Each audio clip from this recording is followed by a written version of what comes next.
Moja prvá kniha, nazvaná Mysli k mysli, sa dostala až do tých najvzdialenejších kútov sveta a pomohlo vytvoriť spoločenstvo spriaznených duší. Je to zrejme z tých tisíce dopisov, ktoré som dostala od ľudí zo všetkých spoločenských vrstiev. Neďakovali mi v nich len za napísanie knihy, ale uvádzali v nich tiež, ako zmenila ich život. Magická sila vedomia vás zavedie ešte ďalej po ceste k nezávislosti a uvedomovania si seba samého. Kľúčom k vesmíru je predstavivosť. Budete si môcť vlastným kľúčom odomknúť dvere, ktoré budú viesť k skúsenostiam, na ktoré už nikdy nezabudnete. Cvičenia obsiahnuté v tejto knihe sú nesmierne účinné. Nenechajte sa zmiasť ich zdanlivou jednoduchosťou. Metódy, ktoré ponúkam, boli vyskúšané a sú absolútne bezpečné. Vyskúšajte ich aj vy. Váš život už nikdy nebude rovnaký ako predtým.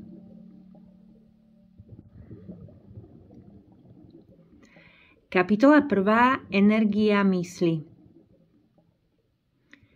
Aká útecha, aká sila, aká úspornosť spočíva v žáde, materiálnom, intelektuálnom aj morálnom.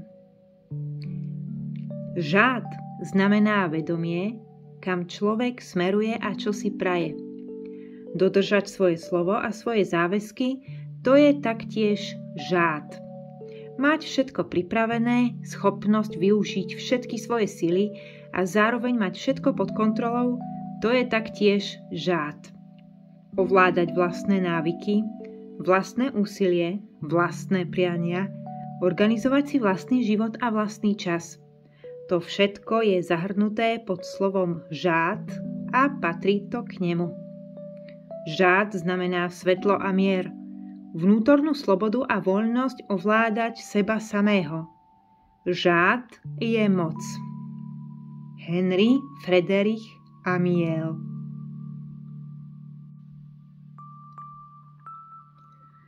Táto kniha sa volá Magická sila vedomia a je presne tým, čo je v názve. Je o vedomí aj o mágii, či skôr o niečom, čo sa mágiu na prvý pohľad podobá. Pre začiatok uvádzam 2 príbehy, ktoré sa údajne zaoberajú mágiou. Ukážem vám, prečo sa v skutočnosti týkajú mysle.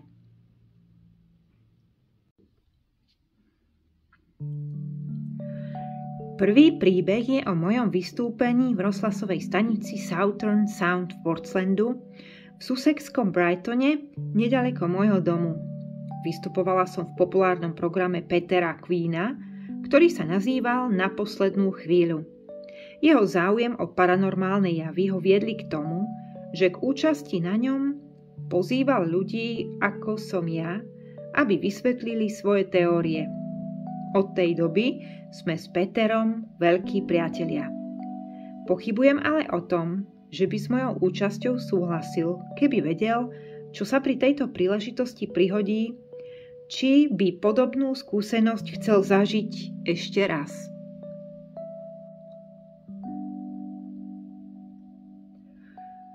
Vysielanie začínalo o 11:00 večer. Sadla som si, vzala som si mikrofón a interview začalo. Hovorila som o kontrole mysle a mnohokrát som opakovala, aká silná môže myseľ byť. Potom sa náhle zvukový pult so všetkými svojimi svetielkami začal triasť. Televízny monitor zhasol a v štúdiu začalo byť náhle veľké teplo. Peter Queen vyzeral veľmi vydesene. Zčervenal a začal sa v tom teple náhle zvíjať. Pane Bože, povedal, keď sa zapozeral na hýbajúci sa strop. Čo sa deje? Nejak sme nakoniec interview dokončili a keď som vychádzala zo štúdia, videla som ešte zmetenejšiu situáciu. V celej budove bola tma poplašné zariadenie oznamujúce požiar alebo vlúpanie boli v chode. Elektronické dvere sa sami uzamkli a vyzeralo to, ako by sa už nikdy nemali otvoriť. Poplašné zariadenie proti vlámaniu privolalo policajnú hliadku. Peter Quinn, ktorý aj za týchto okolností zotrval na svojom mieste a snažil sa ďalej riadiť vysielanie 2 rozhlasových staníc, bol vydesený. Všetko je v čudu, opakoval neustále svojim poslucháčom. Každú minútu je tu stále väčšie teplo. Ešte 2 hodiny potom čakal na elektrikárov a prehlasoval. Betty Shineová odišla a nechala ma tu v úplnej tme.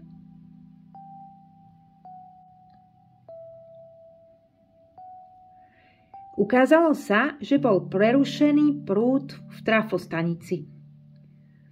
2 z 3 náhradných agregátov boli mimo provoz, rovnako ako systém klimatizácie. Iba štúdio, v ktorom som Quinnovi poskytla rozhovor, malo elektrínu ako jediné miesto v budove. Išlo o náhodu? Myslím si, že nie. Bola som pri vysielaní chránená, pretože som tam šírila slovo.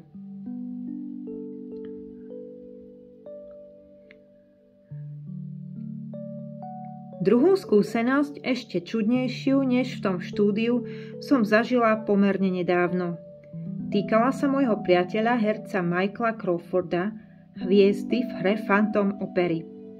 Myslela som na neho fakticky veľmi intenzívne, pretože mal prejsť na ďalšiu dôležitú fázu svojej kariéry. Náhle som počula jeho hlas, spievajúci ústrednú pieseň z hry Hudba noci. Pozrela som sa s údivom na gramofón. Rozhodne som ho nepustila, ani na ňo nedala platňu. Nepoužívala som ho niekoľko týždňov. Potom som sa pozrela na stenu, kde bola zásuvka. Platňa síce ležala na gramofóne, ale ten nebol zapnutý v sieti. Nešla do ňoho vôbec elektrina. Udržiavali ho v chode len moje vlastné zdroje. Ako je možné, že niekto môže mať takúto moc? Odpoveď znie, že to spôsobuje energia mysle.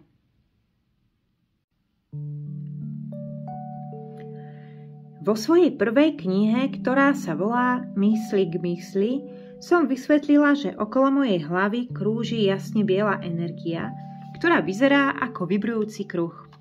Jej skúmaním som sa zaoberala 11 rokov. V knihe som vysvetlila, že negatívna myšlienka vtláča túto energiu dovnútra, zatiaľ čo pozitívna myšlienka ju vytláča von.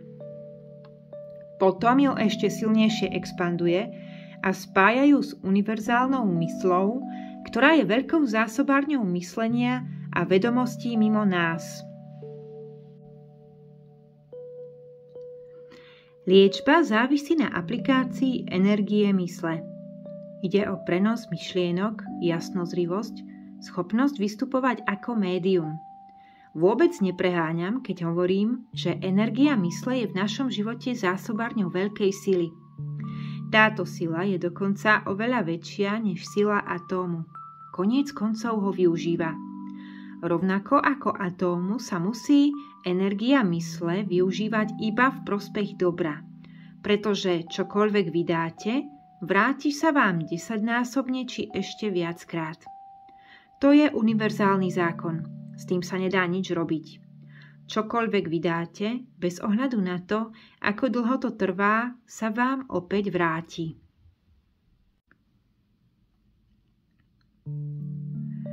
Veľa rokov som strávila pozorovaním tejto energie, ktorá obieha okolo hlav stovkám pacientom.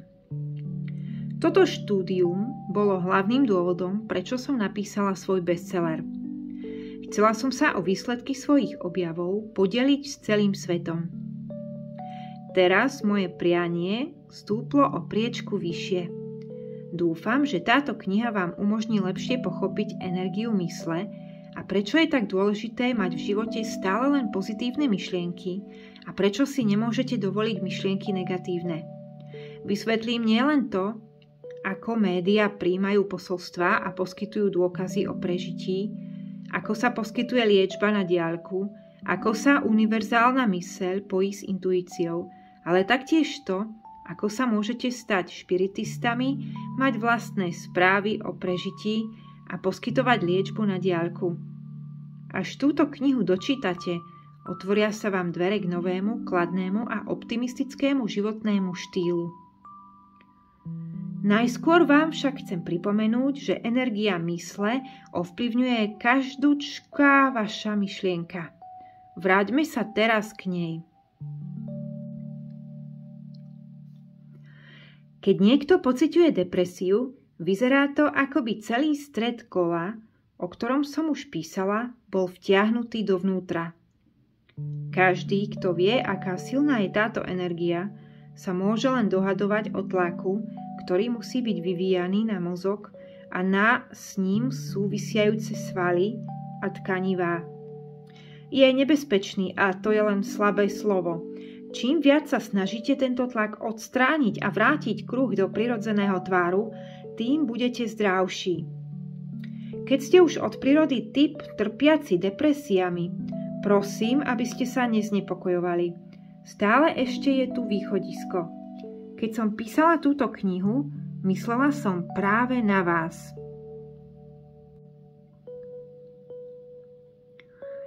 Snažte sa po celú dobu myslieť smerom von. Prestaňte neustále myslieť na seba. Verte mi, nemôžete si to dovoliť a musíte tomu čeliť. Je to celkom jednoduché. Pamätajte na to, že myslenie smerom dovnútra stláča silu energie mysle. Myslenie zamerané na vonok uvoľňuje tlaky. Tak napríklad, všetci sme už poznali, že naša pamäť dobre nefunguje, keď prežívame obťažné obdobie. Je to preto, že mozgové bunky sú pod tlakom a nemôžu správne fungovať.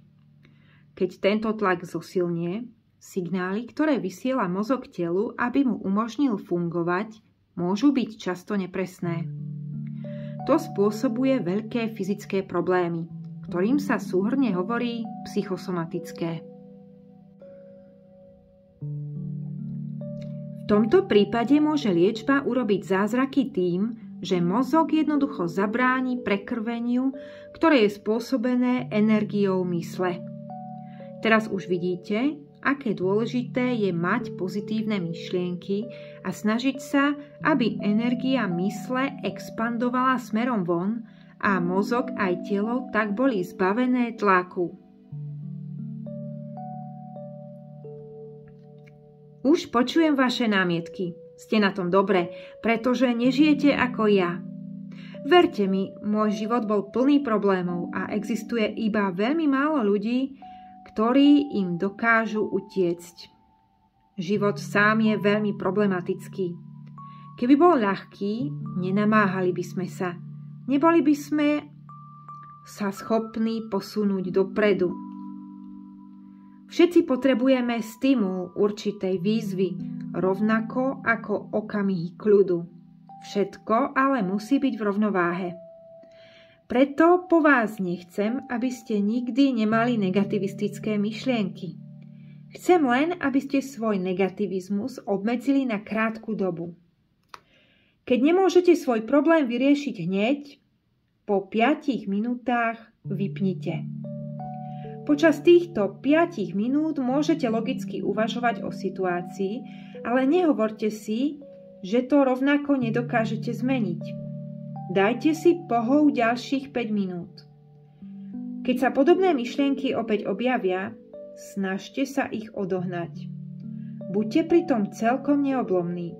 Koniec koncov, bez ohľadu na to, čo vás postihlo, stále ešte máte pred sebou život, ktorý musíte žiť a kvôli vlastnému dobru sa s ním musíte vyrovnať. Neskôr, ten istý deň, si môžete dopriať ďalších 5 minút negativizmu, ale skutočne iba 5 minút. Nezabudnite vypnúť. Keď potom nájdete odpoveď na svoj problém, bude to preto, že ste nedovolili energii mysle vtlačiť sa dovnútra a otúpiť ostrie vášho logického myslenia. Pamätajte, energia mysle je motor a mozog je počítač. Bez tohoto motoru je počítač k ničomu.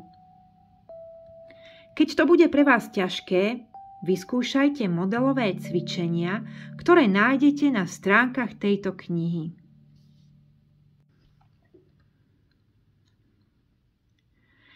Teraz, keď ste sa trochu zoznámili s energiou mysle, dovoľte, aby som vám povedala viac. Keď človek zomrie, táto energia telo opustí. Videla som, ako mizne. Môže mať mnoho podôb, ale nedá sa zničiť, pretože je to energia. Zapája sa do dimenzie celková energia. Preto sa môžu médiá, ktoré majú veľkú kapacitu energie mysle, spájať s inými druhmi mysli v iných dimenziách a naväzovať kontakt s tými, ktorí zomreli. Médium nemôže naviazať kontakt s nejakou určitou mysľou a získať od nej posolstvo. Kontakt musí byť najskôr naviazaný s dimenziou univerzálnej energie. Ako náhle sa to podarí, môžeme sa dočkať posolstva. Obe strany však môžu kontakt prerušiť. Pokiaľ sa médium vráti k podradným úlohám, rozmer energie mysle sa zmenší a kontakt ustáva. Preto je dobré médium vždy pozitívne zamerané. Energia mysli vyžaruje von a spája sa s univerzálnou mysľou.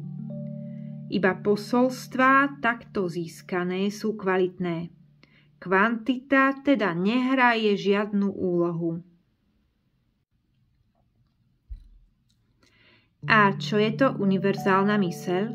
Súbor minulých myslí, ktoré sú posilnené znalosťami, talentom a duchovnými hodnotami. Je to zdroj, z ktorého môže čerpať každý, kto si praje rozšíriť vedomosti. Ako náhle si osvojíte tajomstvá čerpania z univerzálnej mysli, život bude ľahší. Ale pozor, dozviete sa taktiež o duchovných hodnotách a postupne prestanete túžiť po nepotrebných materiálnych veciach. Za to budete šťastní a zdravší, to je veľké plus. Naučím vás, ako si uľahčiť život. Posaďte sa, zatvorte oči a prevedte nasledujúce cvičenie.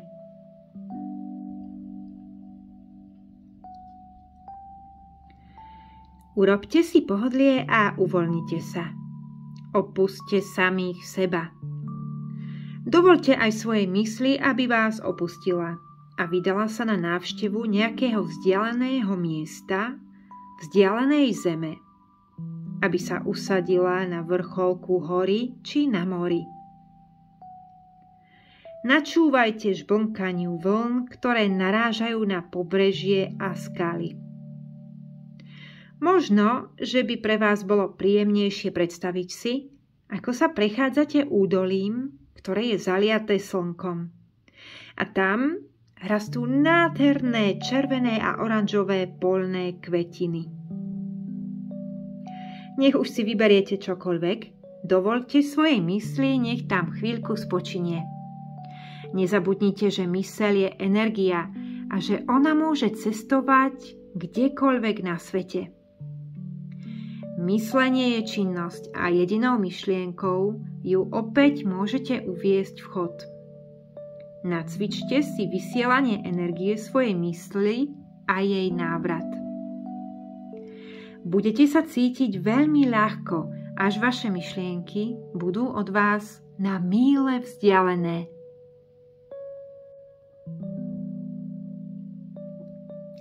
Až budete dôkladne odpočinutí, pokúste sa previesť ďalšie cvičenie, ktoré vás zavedie do stredu vesmíru. Navštívite centrum všetkého vedenia. Predstavte si, že na zaťaženom nebi v noci vidíte záblesk svetla.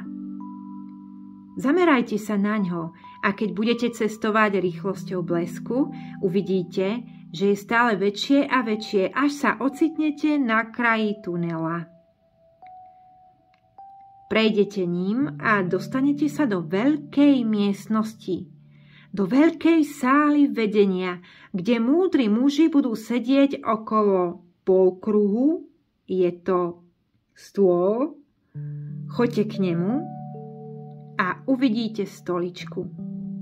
Sadnite si, zatvorte oči a načúvajte tichu. Je to počuteľné ticho, lebo títo múdri muži s vami budú hovoriť pomocou telepatie.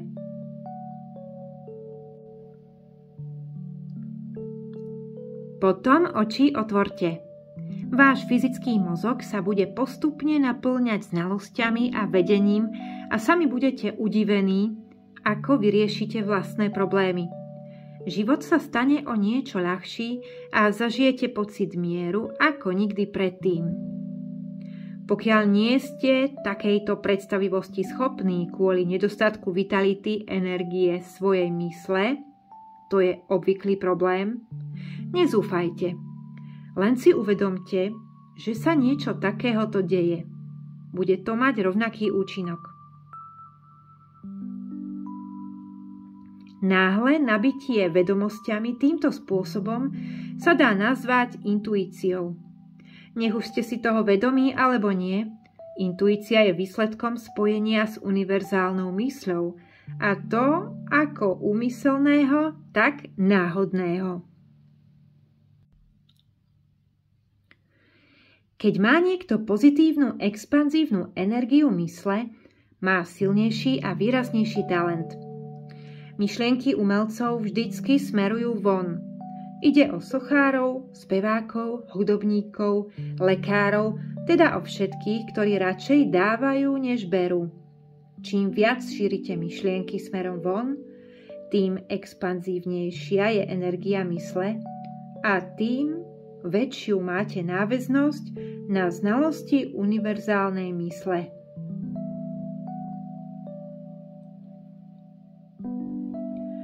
Nie je pochýb o tom, že keď chceme v dnešnom svete prežiť, musíme využívať svoju energiu k tomu, aby nám pomáhala a viedla nás. Bez takejto pomoci je stále obťažnejšie existovať. Rozširovanie energie mysle je preto nevyhnutné pre tých, ktorí chcú zostať zdraví a úspešní. Negativizmus sa môže stať nevyliečiteľnou chorobou. Je to celkom iste návyk, ktorý získame veľmi ľahko. Naučiť sa vytvárať pozitívne mechanizmy bude sprvoti vyžadovať čas a úsilie. Až si toto umenie osvojíte, stane sa súčasťou vašej každodennej rutiny. Nebudete potom mať tlaky v hlave, bolesti v celom tele, zvýšenú hladinu adrenalínu, zlý krvný obeh a mnoho ďalších neduhov, s ktorými väčšina z nás musí žiť ako s niečím neodstrániteľným. Ľudia už skrátka zabudli, aké je to byť 100% zdravý, predovšetkým mladí ľudia. Keď sa budete cítiť naozaj zdraví, niečoho naozaj dosiahnete. Sebadôvera bude pre vás prirodzený pocit a nebudete cítiť žiadne bolesti či napätie. Život je báječný a vy sa taktiež musíte cítiť báječne. Zaujímalo by ma, koľko čitateľov tejto knihy sa takto v skutočnosti cíti. Mám za to, že iba pár. Od chvíle, čo vyšla kniha Mysli k mysli, som obdržala od čitateľov asi 40 000 dopisov. Takmer bez výnimky v nich písali, že zmenila ich život, čo je sám o sebe dôkaz, že píšem o niečom, čo funguje. V onej knihe som spísala aj niekoľko cvičení s cieľom povzbudiť čitateľov, aby sami začali experimentovať s mojimi metódami. Cvičenia, ktoré teraz uvediem, majú za cieľ dostať vás do vyššej triedy, povzbudiť vás, aby ste riskovali ďalší skok do neznáma a pomôcť vám poznať samého seba. Budete prekvapení schopnosťami, ktorými ste obdarení a o ktorých ste predtým nemali potuchy. Budete prekvapení duchovnosťou, ktorú ste nepredpokladali, že vo vás drieme. Budete prekvapení pocitmi, ktoré ste neočakávali. Stránky, ktoré budú nasledovať, budú skúmať neznáme územia a ponúkať veľmi vzrušujúce dobrodružstvo. Bez toho, aby ste museli opustiť pohodlie svojho domova. Múdrosť mudrcov vždycky predstavuje výzvu.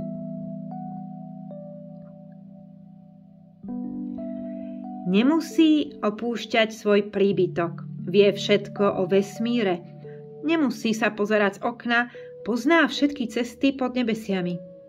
Čím ďalej cestuje, tým menej sa o nej vie. Preto ten mudrc prichádza bez toho, aby odišiel.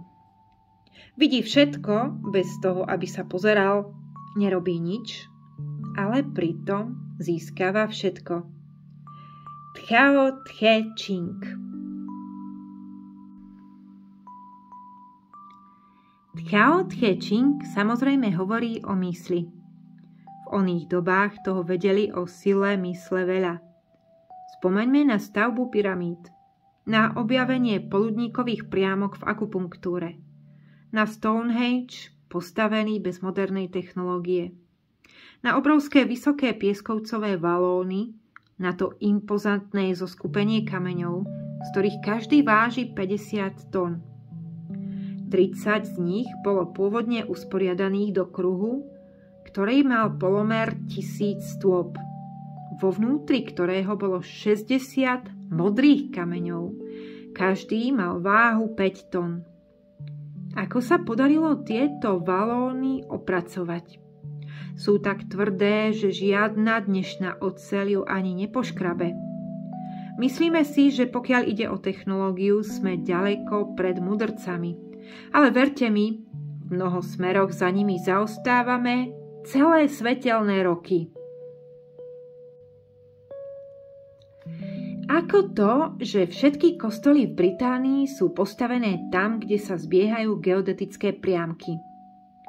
Tieto priamky tvoria sieť zemských siločiar, ktoré vedú krížom krážom zemou. Tam, kde sa spájajú, možno nájsť tieto kostoly, mohyly a prehistorické sídla. V centre geodetických priamok leží aj Stonehenge. Pred stáročiami ľudia využívali svoje prirodzené duševné sily, to znamená sily mysle, aby tieto priamky stanovili. Títo ľudia boli normálni. Nenormálni sú tí, ktorým psychická síla chýba. Stratili cestu a nemajú nič, čím by sa mohli riadiť. Nemajú žiadne energetické priamky, ktoré by mohli využiť. Nemajú intuíciu. Ako náhle ju ľudia stratia, stane sa z nich niečo podobného ovciam. Budú nasledovať jeden druhého a dúfať v Boha. V niekoho, kto niekde príde na ten skvelý nápad. Kde sú tí veľkí cestovatelia, nádherní ľudia, ktorí mali nadbytok odvahy, aby sa s oslom a rancom odvážili do neznáma? Využívali svoju intuíciu a prekračovali geodetické priamky, bez toho, aby to vedeli. Bolo to pre nich prirodzené.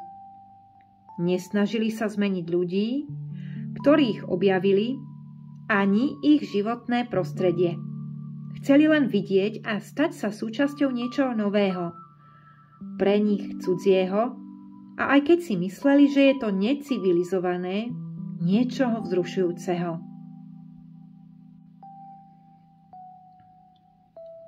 Jedinou vecou, ktorú si neuvedomovali, bolo, že ľudia, na ktorých narazili, boli s ohľadom na prírodný zákon, na univerzálny zákon a na inštinktívny systém prežitia ďaleko pred nimi. Títo ľudia intuitívne vedeli, napríklad už týždeň predtým, že ich navštívi nejaký iný kmeň. Ako je to možné? Jedinou odpoveďou je sila prenosu myšlienok a schopnosť energie mysli prekonávať dlhé vzdialenosti.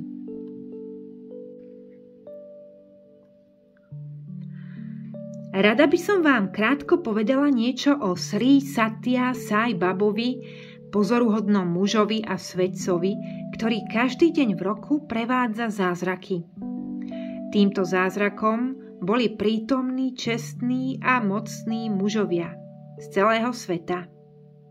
Z piesku vznikali rozšavené predmety, kvetiny sa menili v drahokamy, skály v cukrovie, v priehľadnom vzduchu sa objavovali rôzne predmety, rovnako ako výhuty, posvätný popol, ktorý sa používal k liečeniu.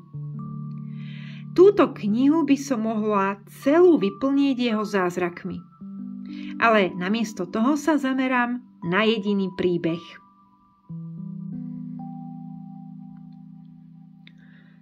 Jedna moja pacientka, ktorá bola stúpenkyňou tohoto mudrca, navštívila jedného z vykladačov jeho umenia v Anglicku. Počas pobytu jej nejaký muž položil ruku na rameno a povedal: Máte priateľku, ktorá je liečiteľka? Odpovedala, že áno. Muž jej potom povedal: Mister si praje, aby ste jej odovzdala toto. Podal jej vak s desiatkami balíčkov so vzácnym vibhuty spolu s fotografiou Sai Baby, medailón so svojou fotografiou a foto osoby, ktorou bol v predchádzajúcom živote. Povedať, že moja pacientka bola ohromená, je slabý výraz pre jej reakciu. Balíčky mi však v poriadku doručila, ale divila sa, že majú patriť mne a nie jej, jeho žiačke. Od tohto času sa mi ten neuveriteľný muž zjavil za 10 rokov prinajmenšom 2-krát. Jeho posledná návšteva prebehla celkom nedávno. V tom čase som už 3 dní trpela bolestiami zubov. Bolo to v čase sviatku, takže som nemohla zohnať žiadneho lekára. Bez pomoci mojej mysle by som sa snad zbláznila. Zatiaľ, čo som ležala v posteli a premýšľala, ako za 2 dní zvládnem plánovanú lekciu, objavil sa Sai Baba a uistil ma, že nasledujúci deň už nebudem cítiť žiadnu bolesť. Neverila som tomu, čo len ukazuje, ako ešte ďaleko som musela a stále musím ísť po ceste osvietenia.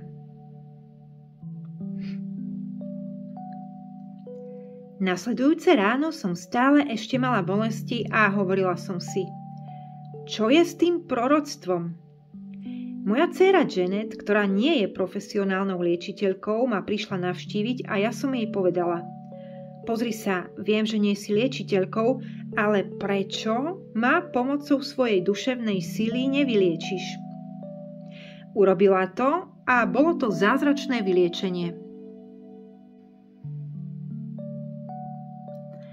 Takto teda pracuje sila mysle. Posolstvá sú sprostredkovávané všetkými spôsobmi. Celkom jasne som bola vyzvaná, aby som požiadala o pomoc Janet, aby k zázračnému vyliečeniu mohlo dojsť cez ňu. Všetci sme v tomto zmysle využívaní, o tom si nerobte žiadne ilúzie. Keď načúvame svojej intuícii a riadime sa ňou, darí sa nám prekonávať problémy zdanlivo zázračným spôsobom. Vždy sa nájde niekto, kto si praje spojiť sa s vašou mysľou a pomôcť vám. Pokiaľ však tejto osobe nevídete aspoň z polovici v ústrety, neobdržíte posolstvo, ktoré vám chce nápomocná osoba zdeliť. Prevádzajte cvičenia, ktoré sú uvedené v tejto knihe a určite sa vám to nakoniec podarí a zmení to váš život. Sai Baba žije v indickom Puttaparthi a vždy hovorí, že Západ nikdy nenavštívi, pretože títo ľudia nie sú na jeho príchod pripravení. Má pravdu, ale aká je to tragédia. Možno, že si to jedného dňa rozmyslí. Dúfajme v to. Nikdy som nebola stúpencom Sai Baby a nikdy ani nebudem. Vydala som sa už samostatnou cestou. Veľmi ho však rešpektujem a keď mi ľudia hovoria, ako neuveriteľné sú moje duševné dary, stačí mi len na nich pomyslieť, aby som si uvedomila, že musím vo vedení ujsť ešte dlhú cestu, možno v rozmedzi niekoľko ľudských životov. Keď to hovorím, zisťujem, že ma vzrušuje pomyslenie, že vediem ľudí cestou k pokroku a môžem im pritom predávať svoje skúsenosti. Všetci musíme niekde začať a väčšina ľudí ešte neotvorila ani prvé dvere. Sai Baba hovorí, že duševné dary, ktorými je obdarený, sú jeho navštívenky, ktoré v prípade, že niekto ochorie, mu vysielajú okamžité záblesky. To bola samozrejme pravda aj v mojom prípade. V medziobdobí, medzi jeho 2 návštevami, som mala len málo času o ňom premýšľať. Fakticky, ani takáto potreba u mňa neexistuje. Taktiež celý deň a každý deň nepremietame o Bohu. Ani by sme to nemali robiť. Stačí, keď vieme, že je tu. To isté platí aj v prípade Sai Baby. Viem tiež celkom iste, že nemám potrebu navštíviť Indiu, aby som ho videla, pretože moja myseľ môže bez obmedzenia cestovať kamkoľvek, do akéhokoľvek miesta na svete. Dúfam, že teraz už začínate cítiť vzrušenie, pokiaľ ide o vaše vlastné budúce cesty mysle a o vaše vlastné unikátne skúsenosti. Som rozhodne vzrušená už kvôli vám, pretože viem, že bez mojich vlastných skúseností tohoto druhu by môj život bol naozaj bezmezne nudný.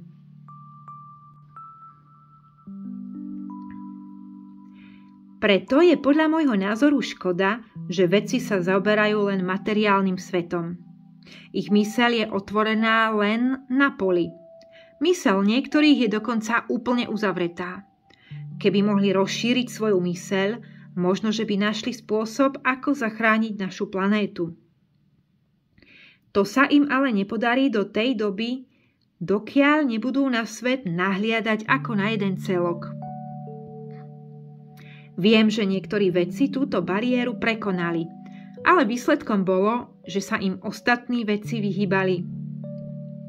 Keď budeme schopní znásobiť silu niekoľko ľudí zväčšením úsilia mnoho ďalších, potom aj my budeme môcť hrať rozhodujúcu rolu v snahe zabrániť ekologickej katastrofe. Nenechajte sa odradiť literatúrou, ktorá tvrdí, že energia mysle neexistuje. Vyskúšajte si cvičenia v tejto knihe a sami sebe dokážete, že energia mysle existuje. Nežite svoj život prostredníctvom života iných ľudí. Vyskúšajte si to na sebe.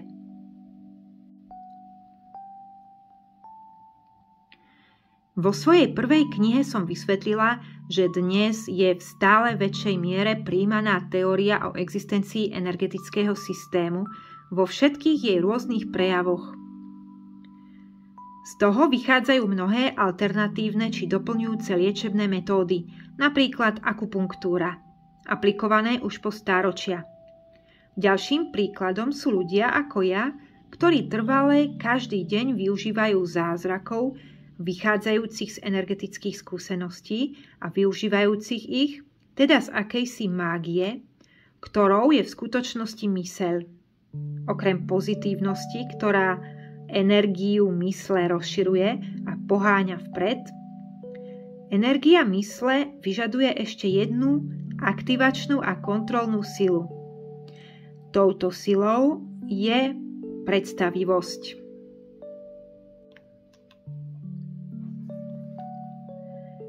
Väčšina ľudí si predstavivosť vykladá ako niečo spontánneho, nedefinovateľného a neriadeného.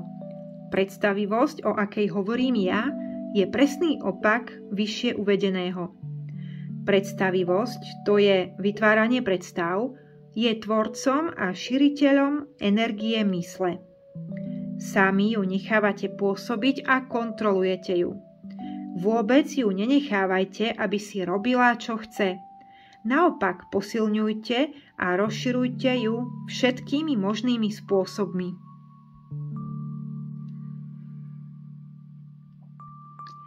Tým, že si vytvárate predstavy, posilňujete energiu mysle do tej miery, až je jej sila takmer neobmedzená. K tomuto účelu sú určené cvičenia v tejto knihe. Ich cieľom je umožniť vám manipulovať vlastnou energiou mysle prostredníctvom predstav. Pomocou cvičenia vám ukážem, ako rozširovať energiu mysle, ako zbavovať mozog a telo nežiadúcich tlakov a ako vám to pomôže obohatiť celý váš život. Bude to úsilie vašej vlastnej mysle. Dospejete k magickému bodu, keď si budete vytvárať predstavy využívaním kontrolovanej predstavivosti, budete ich môcť zároveň vysielať do priestoru. Keď tam bude niekto vysielať svoje predstavy vám, jeho jasnozrivé imaginárne obrazy vám pomôžu. Toto chápal aj Carl Gustav Jung, ktorý využil každej predstavy. Vždy ju vzal za svoju ako súčasť vlastnej jasnozrivosti a jednal v súlade s ňou.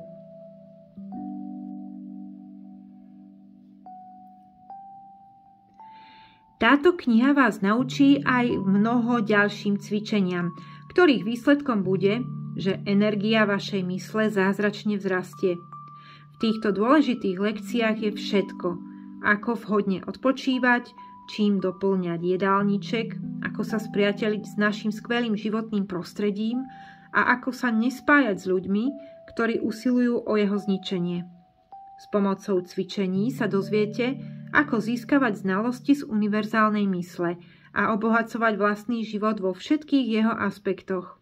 Predsa len málo kto z nás chce rozšíriť medze svojej energie len preto, aby mohol vyhadzovať poistky vo vysielacích štúdiách alebo počúvať zvuky z gramofónovej platne bez toho, aby predtým zapol prístroj do zásuvky. To sú iba lahôdky.